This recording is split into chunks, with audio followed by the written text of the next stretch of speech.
whether the team is performing clean or unsightly. We'll cover it all here on Washington Football Nightly. I, of course, am your host, Louie T. Thank you for joining me. Let's get to tonight's lead story. Dressed in all black like the Omen, which means we took another one on the chin. Now 2-7 are the Washington football team as they fall 30-27 in Detroit to now 4-5 Detroit Lions. This one was a fun watch after we got past the initial shock of being down by 21 points. And before we get into this game and I break it down and I talk about the keys to the game and did we do the things that we needed to do to net us a victory, I want to start with this because I watch all the games around the league, and a lot of times you as fans out there of this team don't watch the other teams around the league. You have no idea what's going on with Cincinnati or Jacksonville or Houston or Pittsburgh or Baltimore or any other teams in the league. Outside of Dallas, Philadelphia, New York, and Washington, you really don't have a clue. And that's fine. All right? Totally understand that. And for some of you, you can care less about those teams. You just care about this team. And that's cool too. Again, we're all family. And so it doesn't matter. At the end of the day, we share one common goal. And that's this team winning. And we share one thing in common, that we love the Washington football team. So I want to be the person that gives you that information if you're not getting it yourself. So a lot of times when you only watch this team, you see it one way and you don't understand that this isn't the only team that does some of the things that we do. Because it is frustrating. When you come off of a bye week, you go on into a bye week on a high of beating a team that, is a divisional rival, your most hated rival. They stink, so it doesn't mean as much, but it still means a lot to you. You win the game, and you feel like, hey, we look at the schedule coming up. We got a very advantageous schedule coming up, and we think we can take advantage of it. And we're going to get healthier coming off of this bye, and we're going to play some good football coming out of this bye. And we got a shot to really make something of this season. And we come out, and we turn it over 5 times. We stink it up. And we only lose by 3, which is a testament to this team and how bad the other team was. But we still lost. Now, granted, that was a stinky team. They were a 1-win team, and that 1 win came from us. Now they're a 2-win team. Or after that game, they were a 2-win team because they beat us again. Now they're a 3-win team because they just beat the Eagles. But the moral of that story was, and the point being, we came out of the bye week, and we didn't take advantage of the bye from a mental standpoint. We took advantage of the bye from a physical standpoint. We got healthier, but mentally we weren't sharp and we didn't go out and execute. You think that's just us. And I talk about young teams doing that. Cincinnati Bengals, big win. The biggest upset we've seen this season, bar none, of any team in the league. They were a 1-win team. They were 1-5-1. And they beat the Tennessee Titans, who at the time were 5-1. So that was a massive win for them at 1-5-1 to beat the previously undefeated Tennessee Titans, who had lost the week before to the only undefeated team in the league in the Pittsburgh Steelers by 3. So you're thinking they're going to destroy Cincinnati the following week on the road, right? Wrong. The Cincinnati Bengals come out. They dominate that game from start to finish, and they win that game 31-20. Head into their bye week with an abundance of confidence, feeling really good about themselves. They're going to get healthier. They're going to come out of this bye week, and the vaunted Pittsburgh Steelers are going to be waiting on them, but they're going to be feeling really good about themselves, right? Wrong. They come out of the bye. First quarter, 2 turnovers, 4 penalties. Steelers had 6 possessions in the first quarter alone en route to a 36-10 drubbing of Cincinnati. I said all of that to say this. Young teams do these types of things. We're not the only young team that doesn't come out of a bye week sharp, even though they went into the bye week feeling good about themselves. That's what young teams do. We're a young team. Cincinnati's a young team. There are a bunch of young teams around the league that make young team mistakes. And I'm not absolving us of wrongdoing. I'm not looking to make you feel any better. I'm just telling you it's a part of the process. You may not want to hear this, but it's a part of the process. Young teams make young team mistakes, including not understanding how to overcome and not knowing how to properly use a bye for what it's worth. which is to heal up your body, get your mental focus sharper, and come out and execute. So let's talk about this team now. Let's talk about the keys to the game. And before we do that too, Chase Young. Let's talk about him because some of y'all are wild, man. Y'all are some wild individuals. So I went back yesterday because yesterday was a weird day for me. The game was crazy. It was a crazy game. But I left the game. I kid you not. I left the game saying, we don't stink. And yesterday was a really good. It was a really good look at this team. For the first time, I was able to look at this team and say, all right, we didn't play well against a team in the division because that doesn't mean much this year. You know, playing well against Dallas or the Giants or the Eagles, that doesn't mean shit. This division stinks. So we haven't really seen us play well outside of it. Now, granted, Detroit isn't great, but they're a 4-win team. Now they are, after beating us. Detroit's not horrible. You know? They're a quality football team. And they've got a really good quarterback in Matthew Stafford. So, you know, unlike some of the other teams in our division that haven't really looked good outside of the division, this was an opportunity for us to do so. And, you know, that's not fair for me to say because the Eagles almost beat Pittsburgh and they came back within, you know, a field goal or a 2-point conversion of tying the game against the Ravens. And so they've played okay against teams. And they beat the 49ers.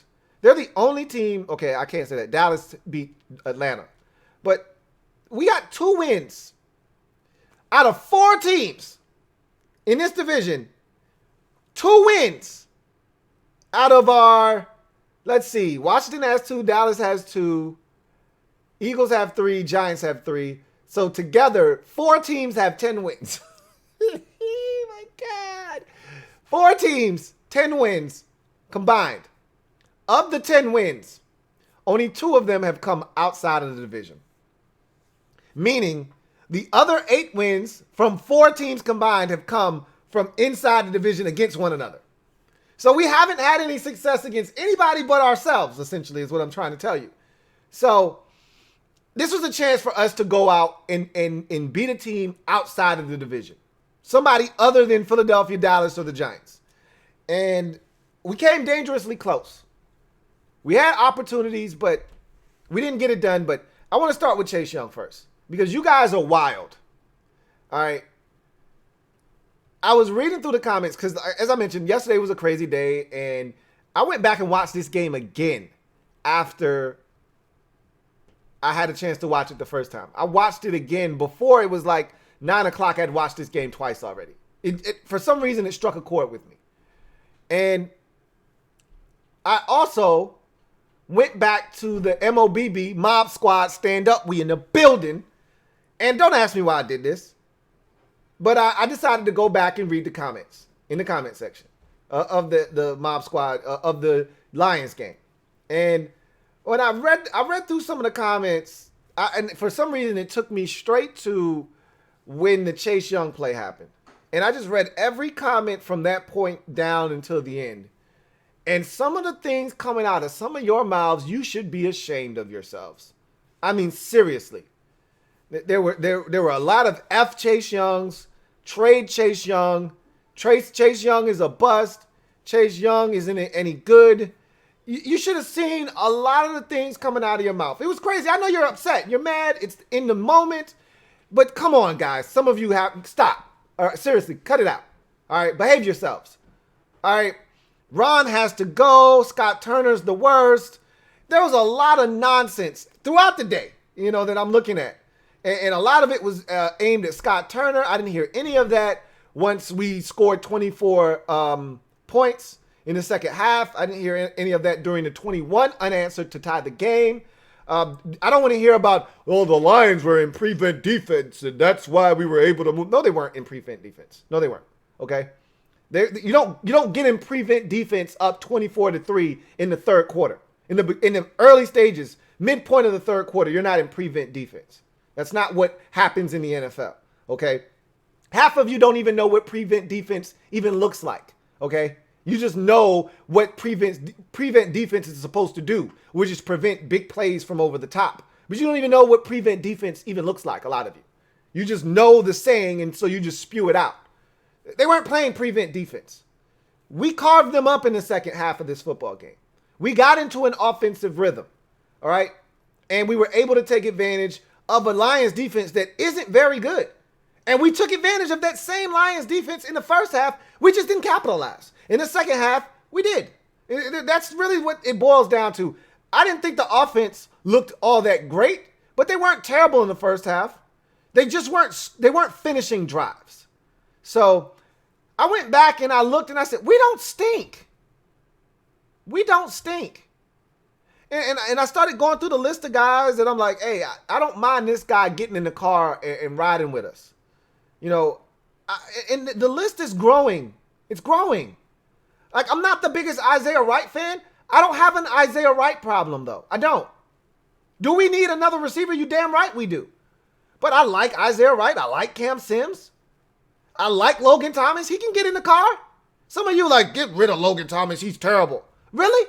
Because I can look around the league and see a bunch of teams that don't even have a tight end. We got at least one tight end. He's not a number one.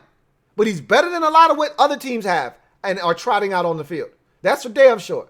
I've been pleasantly surprised by the play of Logan Thomas. He was our second leading receiver in the game yesterday. For those of you who think Logan Thomas is so bad. And without Logan Thomas, yep, he had a false start penalty. The very next play on 4th and 13, he made a big catch for 15 yards that set up the first touchdown of the game for Washington. And without that catch, there is no comeback. We are dead in the water at 24-3, and that game is over at that point. Logan Thomas was huge in the game. Again. And he's been good this season. Okay? So, I said all of that to say this. We don't stink. Yeah, we got a lot of shit to clean up. We're a young team. We make a lot of young team mistakes. I know a lot of you don't want to hear that, and I get it. Everybody's on board with the rebuilding process until it actually comes time to start rebuilding. It sounds good to say because you know at the end of that process, there should be some kind of reward, but nobody actually wants to go through the process of actually rebuilding because it's a painful one. And I understand that. But you have to understand, this is a part of the process. And I tried to warn you guys of this in the offseason. It's going to be long. It's going to be hard, but you got to push through. And a lot of you sound like you were on board, and maybe some of you were on board until they benched Dwayne. But I said this in the MOBB, and I believe this to be the wholehearted 100% truth of this season. I said the worst thing that happened to us this season is that the division is as awful as it is. Because with the division being this bad, it put this team under an unnecessary microscope that they weren't ready to be under. No one was supposed to be paying attention to Washington football this season.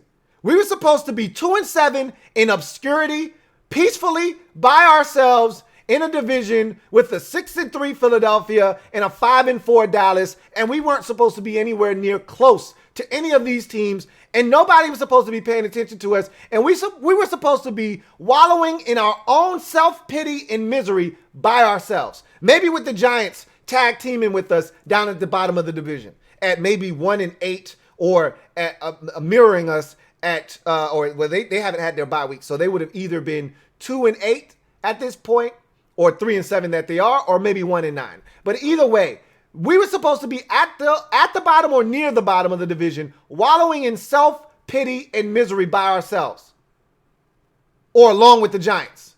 You know, misery loves company.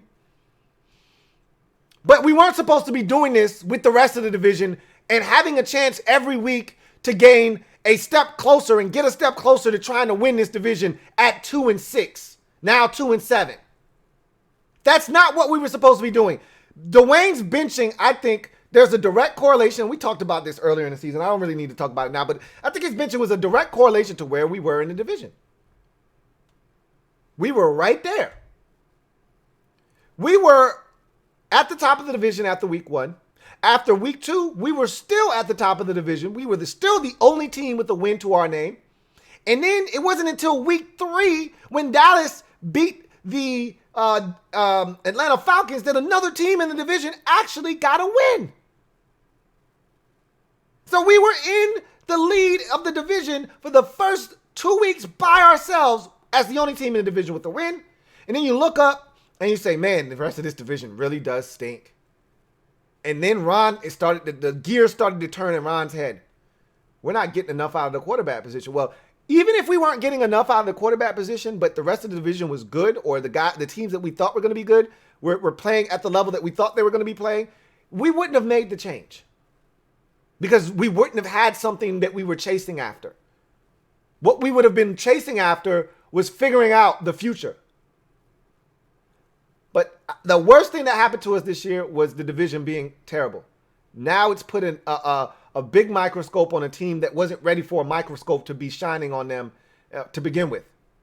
And I think as fans, you expect more of this team because this division is here for the taking.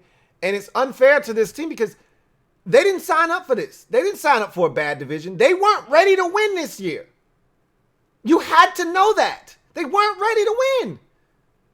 And just because this division sucks, the expectation is now you got to go and get it. It's there to be had. Go get it. And that's not what this team was supposed to be this year. But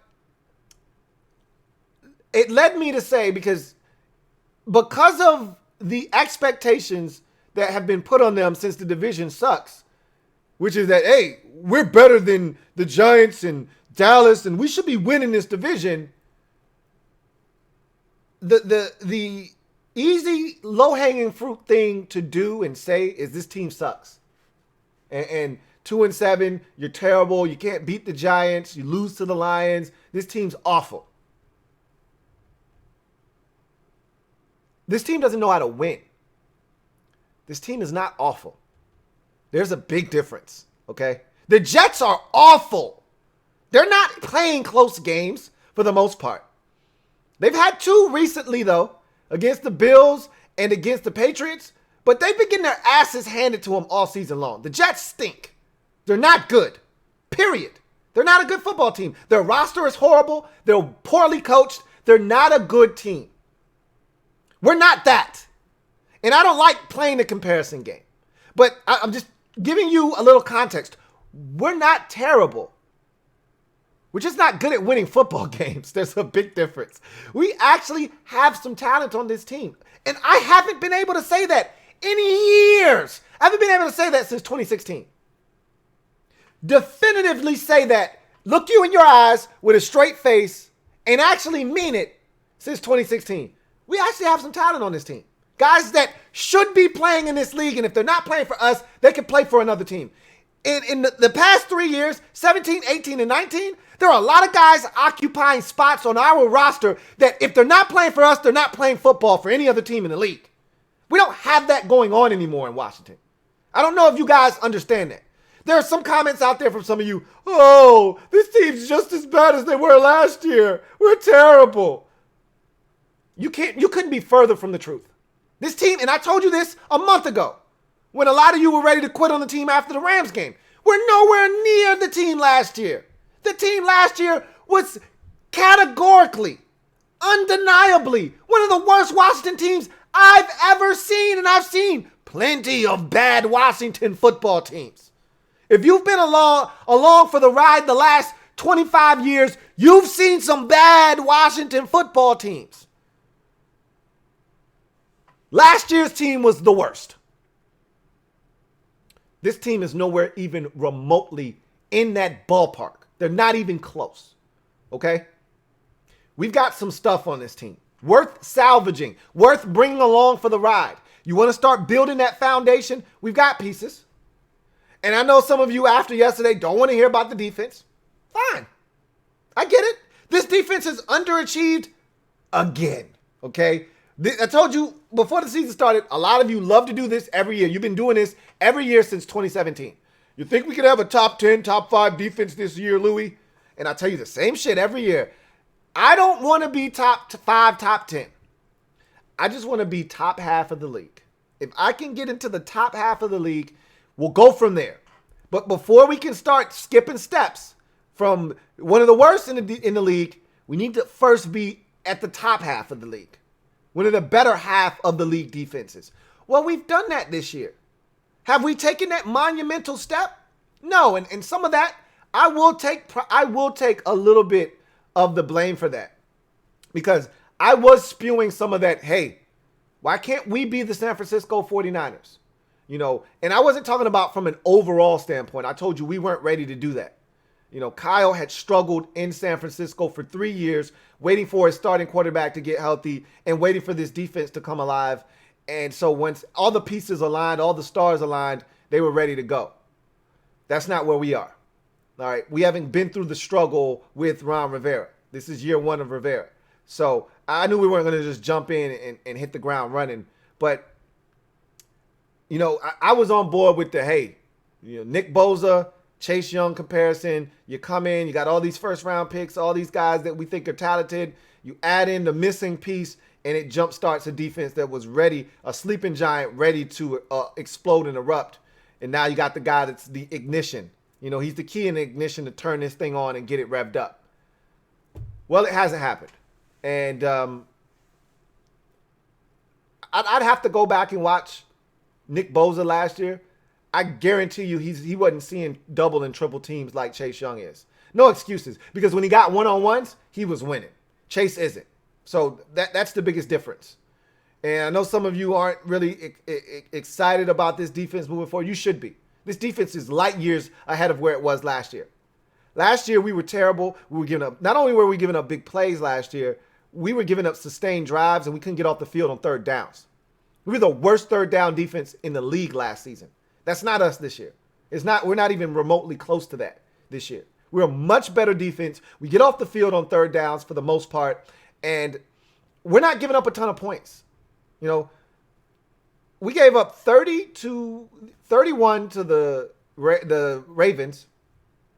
We gave up 30 to the Rams, and I think we gave up, I want to say we gave up 30 to the Cardinals. And this was a 30-point game. I think we gave up 34 to the Browns. Somewhere in there to the Browns. But we haven't even been close to giving up 40 this year. And again, low bar. I get it. But when you're the worst defense in football, the bar's set pretty low. I don't know about you, but the bar can't be set high when you're the 32nd ranked third down defense in the league the last 3 years running, it feels like. And maybe we were 29, 31st, and 32nd. In the last 3 years, respectively. That's bad defense, period. End of discussion. So we've gotten much better defensively, but we're not dominant. We're not capable of carrying the team, and that's the idea that most of you came into the season with. And after week 1, they set this unrealistic expectation for all of us that here we go. Defense is going to be elite this year. They're going to carry this team, and you got to scale that back a bit. Now the offense has to be able to meet the defense halfway. This defense isn't ready to carry this team, and that's okay. They're good enough to help us win games. That's all we need them to do right now.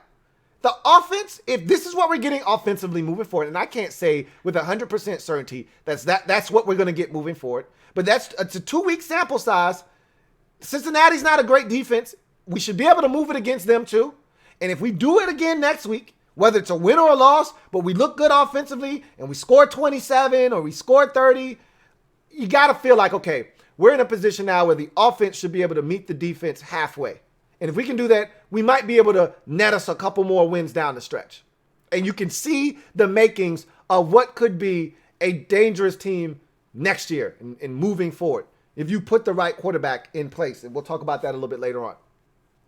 But, you know, I walked away from yesterday's game. I'm going to get to this, these keys to the game here in a second so we can move on and get out of here. I walked away from yesterday's game saying, we don't stink. We got Chase Young. We got Daron Payne, Jonathan Allen, and I like Jonathan Allen. No, he's not a pass rusher. I knew that. 2 years after drafting him, I said, okay, he's not a pass rusher. Daron Payne, I knew that at least with Allen when we drafted him. This was a guy that was getting double-digit sacks at Alabama. So there was a chance he could come in and wreak havoc and get pressure on the quarterback. I never thought Daron Payne was that guy. I didn't see it at Alabama. No one was going to convince me otherwise. But he's an elite run defender. So I like Jonathan Allen. I don't love Jonathan Allen, but I like him. And did you listen to Jonathan Allen after the game? That's why they love him, and that's why they want to re-sign him and keep him in Washington. That right there. All right, I get it. No, you don't want to hear talking. Less talking, more action on the field. I get that too. But I like Jonathan Allen. I don't love him. I love Daron Payne. I love Chase Young. And I love Montez Sweat. I love Matt Ioannidis. Okay? I love my defensive line. Can't speak for anybody out there. I love my defensive line. When healthy, I think we've got a formidable group, and I'll put them up against just about anybody in the league. Especially when Matt Ioannidis is healthy. We need help at linebacker. But I really like, I'm almost on the verge of saying I love Cole Holcomb. And I like KPL. I don't have a KPL problem. I love Kendall Fuller, even though he had a rough day yesterday. I love Kendall Fuller. I like Cameron Curl. I like DeShazer Everett. He got nicked up yesterday. Still don't have a report for you on his status and how severe his injury was. And I really like Darby. I don't love him yet, but I'm close to saying, you know what? I love me some Ronald Darby. I thought yesterday he was the best player in the secondary. You could argue he was the best defensive player on the field for us yesterday. That's not a stretch. Offensively, come on. Some of you wanted Morgan Moses gone before the season started. I had to talk some of you off the ledge. And the rest of you, there was no saving you. You wanted Morgan Moses gone. He was the worst tackle in football for you. I don't know why. I don't know how we got to that point. Give Morgan Moses some goddamn credit for what he did yesterday. Moving from right to left, and we didn't have any issues off the backside. The issues were coming on the front side with David Sharp. Love me some Morgan Moses. When Sheriff is healthy, I love me some Brandon Sheriff. I like Chase Roullier, even though I think we can upgrade center. That's fine. Chase Roulier's fine. I like me some Wes Schweitzer, man. I think he's the perfect backup guard. Like, I don't want him starting, but if you tell me my guard's going to be down for the next 6 weeks, I got no problem sticking Wes Schweitzer in there. None whatsoever. He's really changed my mind at the way that I view him. When we first signed him, I was like, Wes Schweitzer shouldn't be starting for us in no way, shape, or form. Now I'm like, hey, I'll take me some Wes Schweitzer, man. Like Wes. So Wes can roll, okay? And Cornelius Lucas has shown me competent backup tackle. Not a starter. Some of you want to start him over Jaron Christian. But I'll take him as a backup. Jaron Christian, could we use an upgrade at left tackle? Sure, why not? But he's proven that he can start in this league when he's healthy. Got no problems with Jaron Christian. As you get to the skill positions, I love Antonio Gibson. I love me some J.D. McKissick. All right, Peyton Barber's got to go. There's no use for Peyton Barber on this football team for me, at least. I got no love for Peyton Barber. We can do a lot better than Peyton Barber. Somebody tell me where the hell Bryce Love is. I'm ready for Bryce Love to get some opportunities now. Peyton Barber can go. But tight end, I love me some Logan Thomas. Second tight end all day long, all day strong. Give me Logan Thomas. Love me some Logan Thomas. All right. As we get to the receivers, I love me some Terry McLaurin. I don't have to tell that to you. And I'm pretty sure a lot of you feel the same exact way. All right. Again, a lot of nonsense and chicanery going on in the mob squad yesterday, as I had some people saying Terry stinks. He's no better than the number 3. He can only make plays once the defense is in prevent. Again, a lot of nonsense being said yesterday. When you're mad, you say crazy things that you probably don't really mean. And as family members, I'm going to allow you the space to breathe and decompress and say whatever you need to say to get it off your chest, because I know you didn't even mean that. All right? But love me some Terry. I like me some Cam Sims. I don't love me some Cam Sims. I like me some Cam Sims. I don't love me some Isaiah Wright, but I like Isaiah Wright. He can roll. Okay? At the receiver position, I think that's about it right now. Not a massive Dontrell Inman fan, you know. AJG hasn't shown me anything. He hasn't been healthy this year. It's pretty much a waste of a rookie season for him. You know, that's probably the most disappointing part, is looking around the league and seeing T. Higgins and, Chase Claypool and Justin Jefferson. Again, all of these guys are first, second round picks. You expect these guys to do what they did. But if Antonio Gandy Golden had just been healthy, even if he wasn't putting up numbers, just getting reps, I just want to see him out there. He's not even out there. He's not getting these reps. You can't replace reps. And so it's just killing him not being out there. So we don't even know what we have with him. But I said all of that to say this. We got stuff. We don't stink. Far from it. We just don't know how to win. And so I'll take these boys. I'll take this young nucleus of players that we have and add to it. And I think we can turn this thing around if we get solid play from the quarterback position. I'm not saying that it's going to be Alex or, Kyle Allen or any of these guys. I don't know what the future of our quarterback position holds. And that is a scary proposition. But I can tell you this much. The foundation for the future is here in Washington already. It's here. Now we just got to build upon that. Let's get to the keys to the game quickly. I'll run through these quickly and then we'll move on so we can get out of here. I've talked long enough already as is. So the offensive keys to the game versus Detroit's defense. 4 things. Make Detroit earn it. You know what?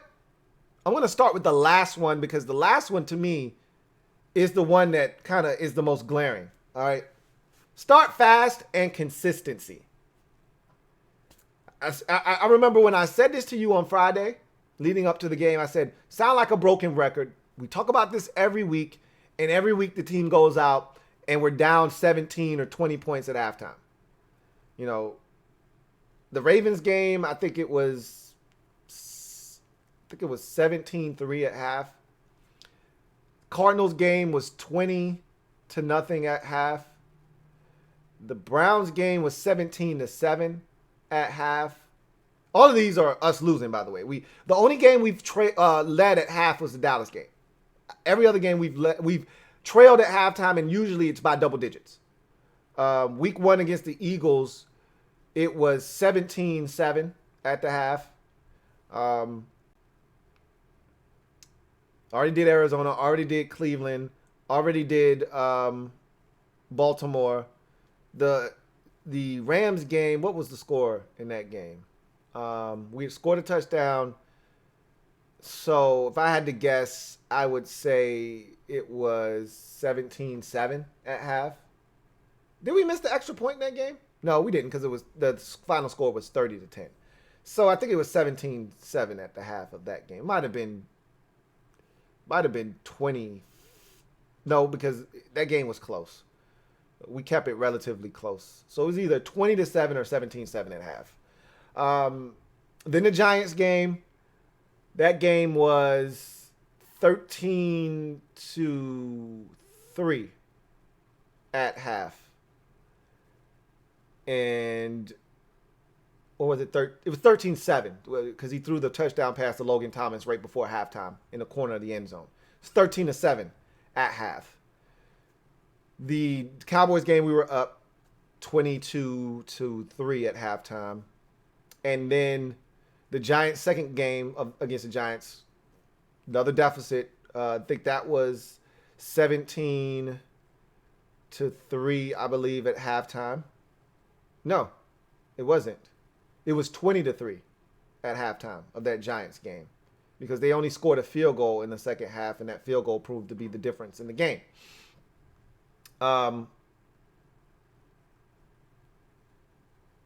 Did the Giants even score in the second half last week or 2 weeks ago? They might have been up 23-3 at halftime. Either way, they were up big. That's all that matters. It was 20 or 23.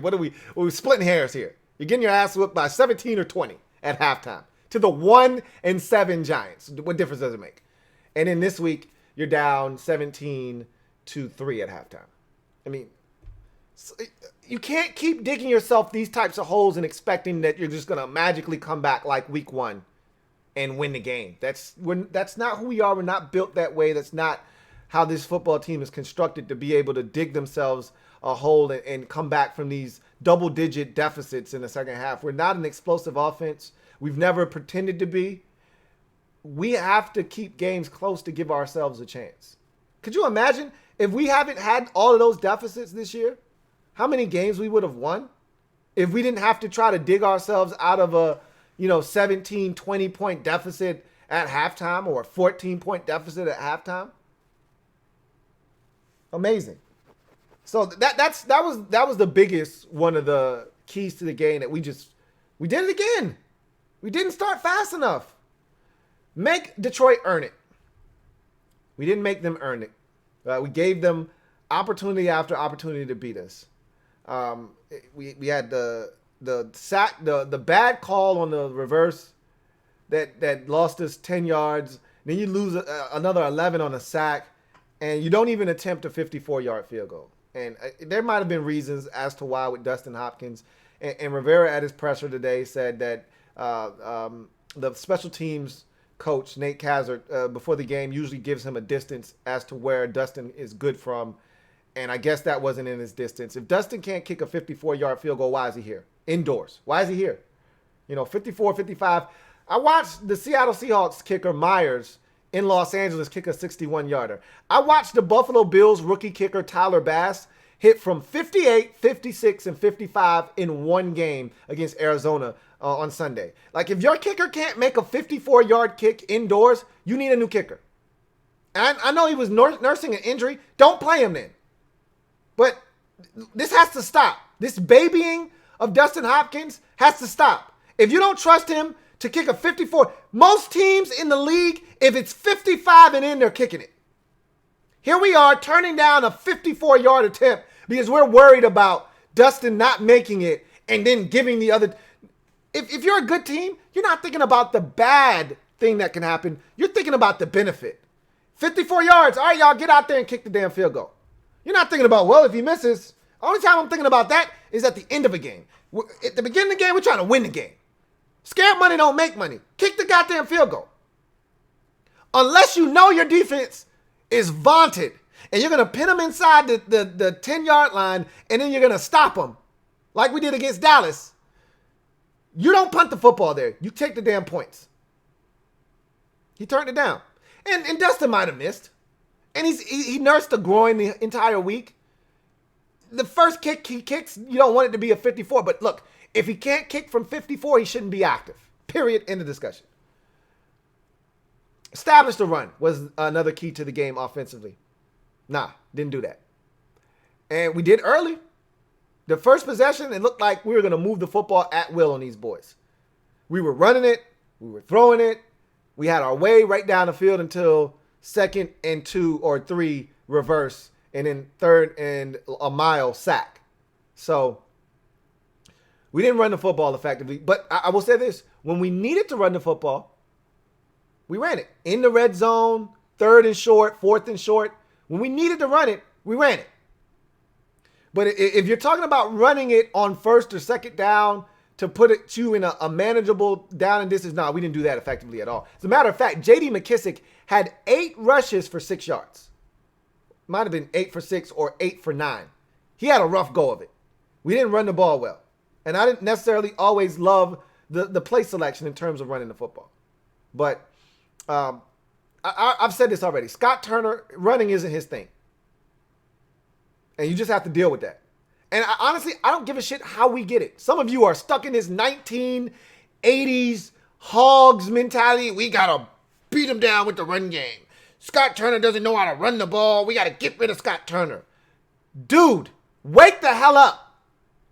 This team has never been a smash mouth doubt. Like, get that shit out of your mind. Let it go.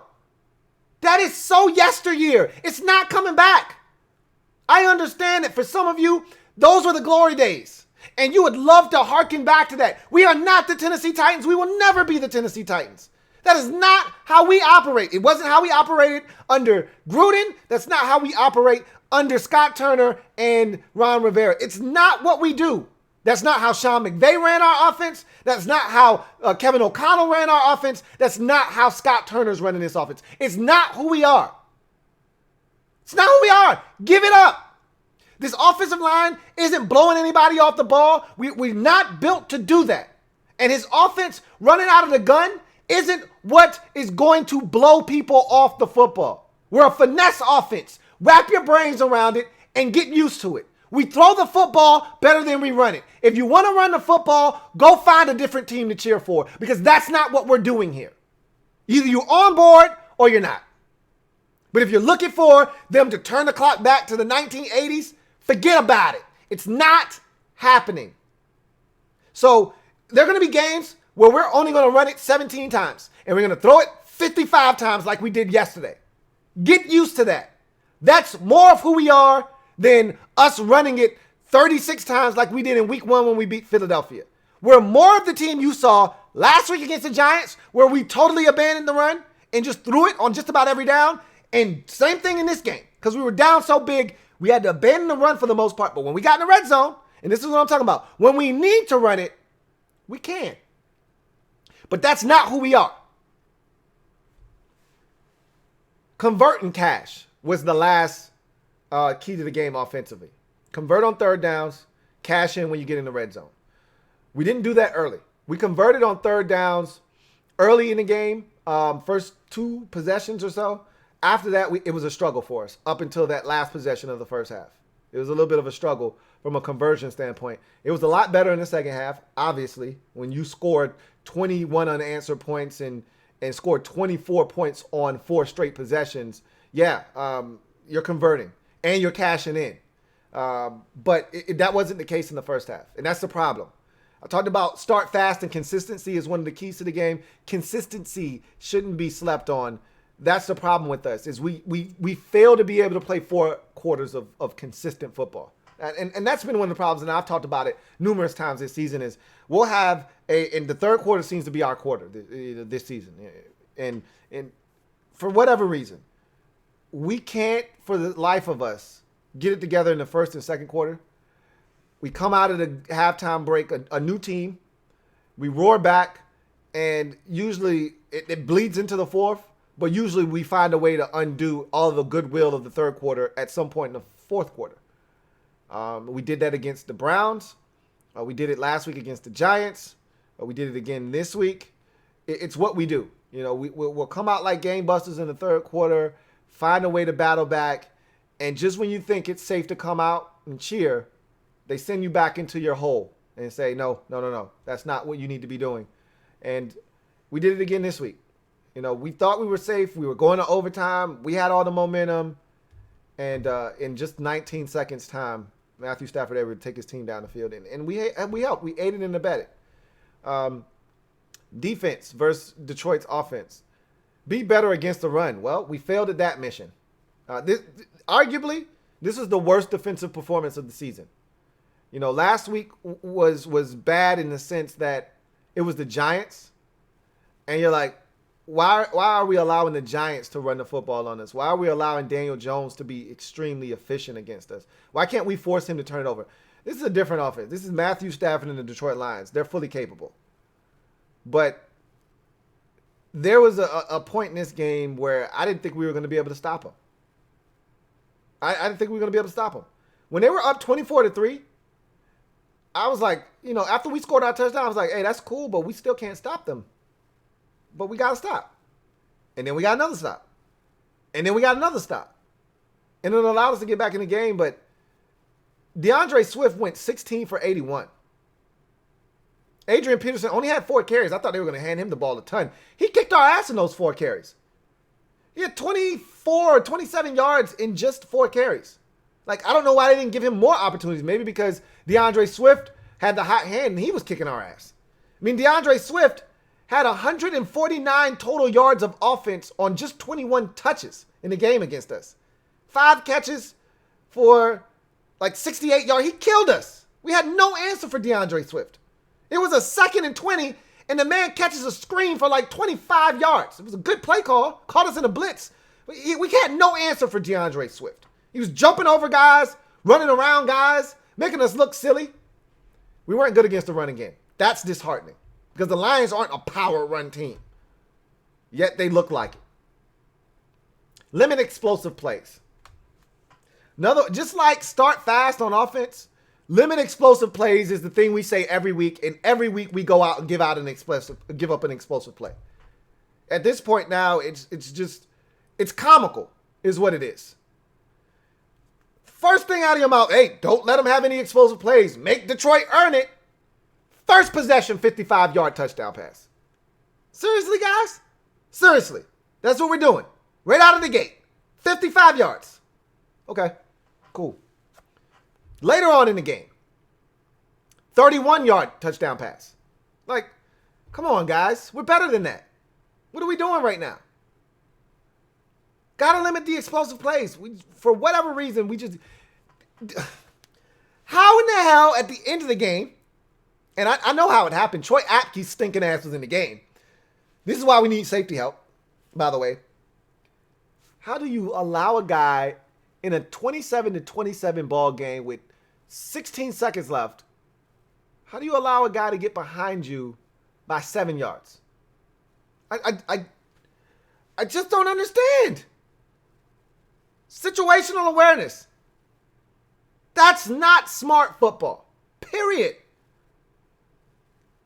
So it could have been worse. Get to Stafford and contain was another key to the game. We sacked Matthew Stafford one time. Once. I think he was 24 of 33 for 2 and some change and 3 touchdown passes, no interceptions. Didn't even come close to throwing an interception. Never came close to fumbling the football. Was pretty damn comfortable for most of the day. Like, I think he turned the temperature to right around 76, 77 degrees. He was nice and comfortable, man. Didn't need a blanket. He wasn't cold at all. It was nice and comfy for him, man. He had a nice cup of hot chocolate. He sipped it nice and slow. Roasted chestnuts by an open fire. He had a great time. It was embarrassing, is what it was. Like I said, one of the worst defensive performances of the year for our group. And we only gave up 30. So that's saying a lot. You know, if this is the worst performance we've had of the season, I think the Rams game was more embarrassing. But this one felt a little bit more hurtful to me. You know, at least we got one nasty shot on Jared Goff and forced him to fumble. And we picked Jared Goff off in that game. You know, we did none of that in this game. None of that at all. Turnovers, red zone D, and field goals. We didn't force any turnovers. Didn't even come close to forcing a turnover. I don't think we forced a fumble. And I don't think we ever came close to picking off Stafford. Red zone defense. Hard to really evaluate red zone defense when the Lions were never really in the red zone. All of their touchdowns pretty much came outside of the red zone. You know, I think they might have gotten down there once. And they got in when they did. So Stafford had 3 touchdown passes. I'm trying to think of the third one because we know about the 2 big ones. I think DeAndre Swift caught the other one. I'm pretty sure that DeAndre Swift caught the other one out in the flats pretty easily too and got in. That was in the red zone. And their field goals, I think they ended up kicking outside of the red zone.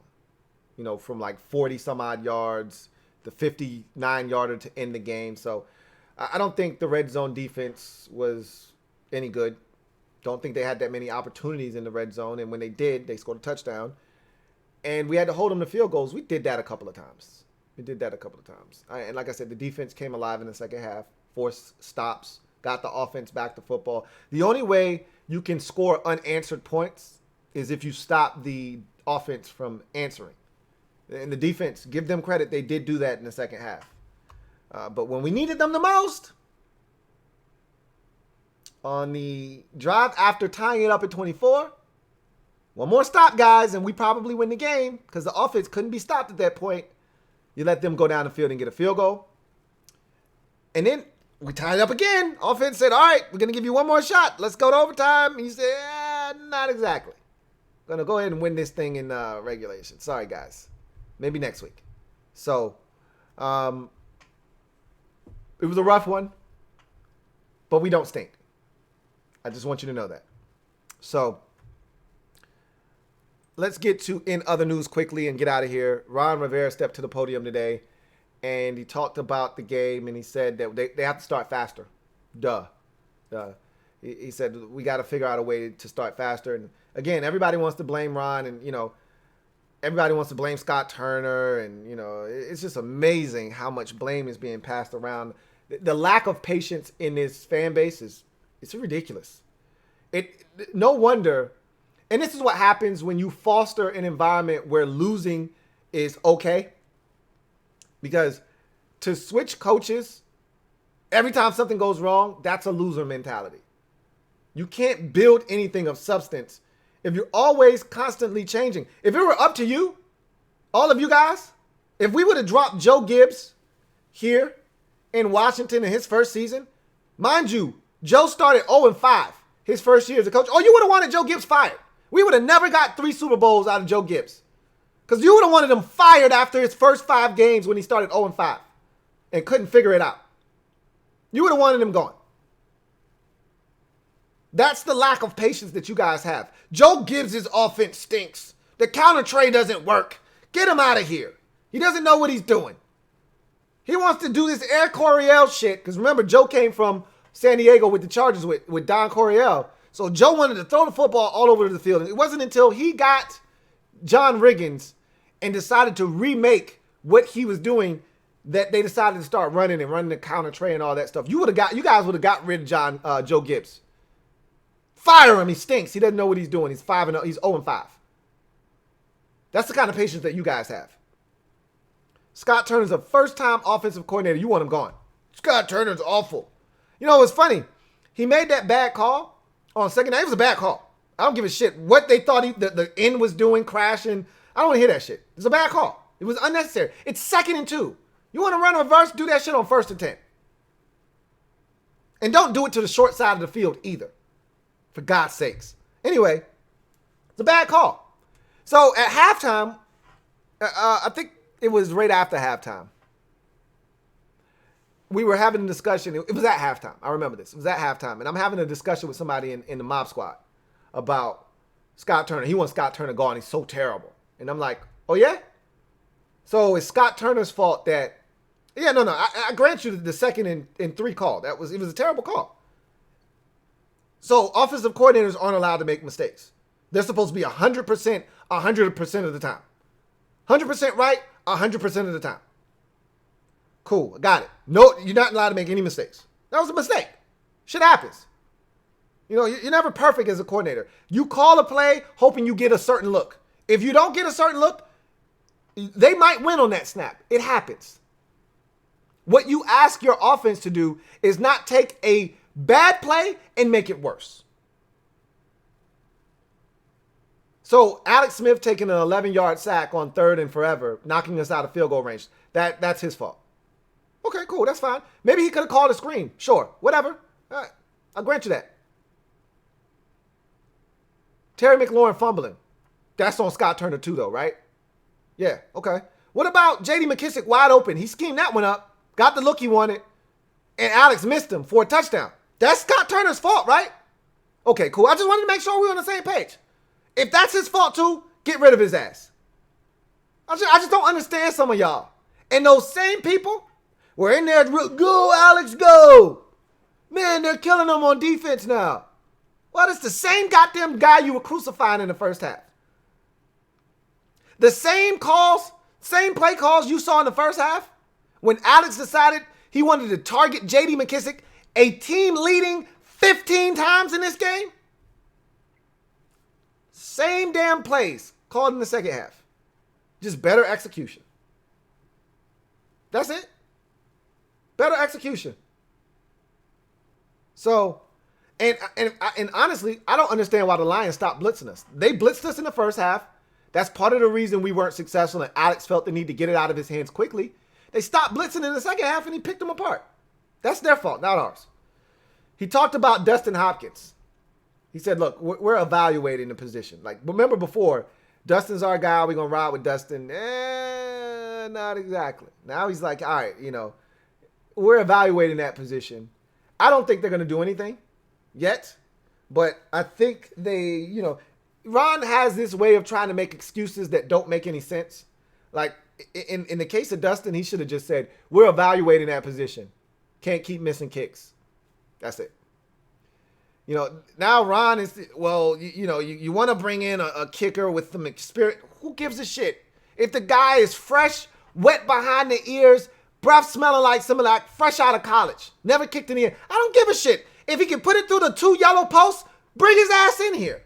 Don't talk to me about a guy needing experience. We're a young team everywhere else, except for quarterback. Who gives a shit if the kicker's green? Bring him in here. Save me all of that. Save your breath. Save your breath. I could care less about that. Okay? So, Ron, he said they're evaluating the position, but then made a bullshit excuse about, wanting to bring in a kicker with some experience. Who cares about experience at this point? We're 2-7. Who gives a shit? Just bring a guy in here that won't keep missing kicks. Period. End of discussion. With a leg, too, I might add. Sick of us not being able to attempt a 53 or 54 or 55. I'm looking around the league and I'm watching games and teams are kicking 56, especially when you're indoors. It's one thing if you're dealing with the elements. We were indoors. I just told you I watched a rookie kicker, Tyler Bass, bang it from 58, 56, and 55 in the same game. And they didn't hesitate to send him out there. They didn't hesitate. Yeah, we're scared to send our kicker out there from 54. You got to be kidding me. Something's got to be done. So I don't anticipate anything being done at this moment. But I think Dustin's one more miss away, and it's a shame it should come to that after he's already missed 7 times in just 9 games. But I think Dustin's one more miss away. And it's got to be a miss in a game that we lose by 3, like we just did. It's got to be another one of those for them to say, all right, we got to do something. If we lose 30-20 and he misses a field goal, they may not get rid of him. You may be able to point to that was a point in the game where we lost momentum, but they're not going to get rid of him. Lose another game by a field goal, and I think they're going to be like, all right, we got to get rid of Dustin. So we'll see what happens. I don't think he's going anywhere personally, not yet. But I don't think he makes it out of the season if this continues. I don't think he makes it out of the season.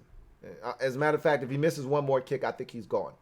But he also talked about, the state of the team. He talked about Chase Young, talked about him being a stand-up guy. And I love Chase Young for doing what he did yesterday, stepping to the podium. He wasn't scheduled to give the interview, the media a Zoom call. He wasn't scheduled to make a media appearance. He didn't have to be available. But he did. He made himself available. He owned up to the mistake, said it was a rookie mistake and it won't happen again. And, I love it. Shit happens, man. It's football. It's a fast game. He had a rough day. That was his first time seeing a quarterback. He wanted a piece. It was dumb. And he admitted as much after the game. And you live and you learn. I'd rather him make this mistake now while we're 2-7 and stink than make that mistake next year when we're 6-2 and that happens at the end of a game and it costs us and we lose a game. Do it now while we stink. Learn now while we stink. Get all of these lessons out of the way now. So Ron talked about the team and us needing to just continue to be a little bit better in our execution. He talked about Kendall Fuller. Eye discipline on the touchdown, the 55-yard touchdown. That can't happen. He talked about the deep ball over the top at the end of the game on the Chase Young personal foul penalty where where Quintez Cephas is 7 yards behind our entire squad. How in the hell is that even possible at that moment of the game? He talked about, the fumble by Terry, like, these are the things that kill you. You can't have these things happen. Steven Sims had a fumble in the game. Luckily enough, Cam Sims was hustling, and he recovered the fumble. He talked about the difference between his first year in Carolina in 2011 and this year. His first year in Carolina, they started the season off 2-7. His first year in Washington, started off the season 2-7. They went on to win 4 of their final 7 games of the season to finish 6-10 in 2011. And he said the difference between this team and that team is this team is a lot younger. That team had a bunch of veterans on it. They were just young, really, at quarterback with Cam. It was a pretty veteran group, though. And that's how they were able to turn things around, because as the season progressed, Cam got better and better, and they started winning games. He's like, he pretty much cautioned that, look, don't look for that here. We're a young team. We're going to continue to make some mistakes. We hope that we clean them up, but we're a young team. But he also said, we're a talented young team. And he's right. And I hope you guys understand that. And I know some of you are like, talent where? Again, if I have to explain it to you, then you don't get it. We've got talent on this football team. We're not as bad as you think. And I've been telling you that all year long. But I feel more confident about that now after watching what this offense is supposed to look like for a full month now. Under Kyle Allen and now Alex Smith. We don't stink. Defensively, I got confidence in these guys defensively. We're a much better defensive group than we were. We're just not ready to carry this team, and that was the assumption before the season started. And then after week 1, it was heightened even more so, that they were ready to carry this team. They're not ready to carry this team. And then when Matt Ioannidis is going down, they really aren't ready to carry this team. And it shows. And it showed throughout the course of the season. They're not consistent enough to carry this team. And that's okay. But they're improved. They're better. And I'll leave you with this one more thing. Ron said, and this is troubling. For most of you, this is the most important thing Ron said at the presser. It's a little scary thinking about this. But he was asked if Alex Smith could potentially be the long-term solution at quarterback. And he said, possibly. Depends on how long Alex wants to play and if he continues to play at this high level. It's definitely something to consider. Whoa, whoa, whoa, whoa. What the hell are you talking about, Ron? Now, I know you could use some Micah Parsons. Hard to turn that down. But it's also hard to turn down a chance at getting a game-changing quarterback too. And this is what I was afraid of right here, is that they would be tempted to go away from what we ultimately need, which is a quarterback, because of some kind of mirage at the end of the season. And maybe Alex is legitimately comfortable in this offense, and he could do some really good things for us. That doesn't mean you don't draft a quarterback, though. That just means Alex is your starter next year, and you're willing to pay him $20 whatever million to be your starter, your bridge for the young guy. Make no mistake about it, though. We need to draft a quarterback. I still don't think the future of this franchise is on the roster right now, and that includes Alex Smith. And let's be honest with ourselves. Alex came back from this injury because he loves the game. I think he wants to play another 3 or 4 years if he's able to. So you can't ask Alex, well, how long do you want to play, Alex? Because Alex probably is like, yo, I want to play for as long as I can play. I really hope that, let's say we finish down the stretch. What are we, 2-7? Let's say we finish down the stretch 4-2, which gets you to, not 4-2, excuse me. 3 and, let's say we finish down the stretch 3-4. So that'll get you to 5-11. And Alex plays exceptional. I still want to draft a quarterback. Whether that's good enough to win the division or not, and 5-11 won't be, more likely than not. We still need to draft the quarterback. I don't care if we win the division at 6-10. We need to draft a quarterback. What are we talking about here? That's pretty scary that came out of Ron's mouth and that he's really considering that Alex could be the long-term answer at quarterback. He could be the short-term answer at quarterback. He's not the long-term answer. Can't be. But I will admit Alex Smith was awesome yesterday. And he was awesome in the second half versus the Giants.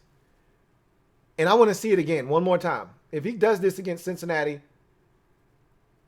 me and my man Derek B, and I was thinking about this same thing. It was funny that Derek B brought it up to me because he DM'd me on the Flick app in the MOBB. He DM'd me and he said, that's 2 weeks in a row for Alex.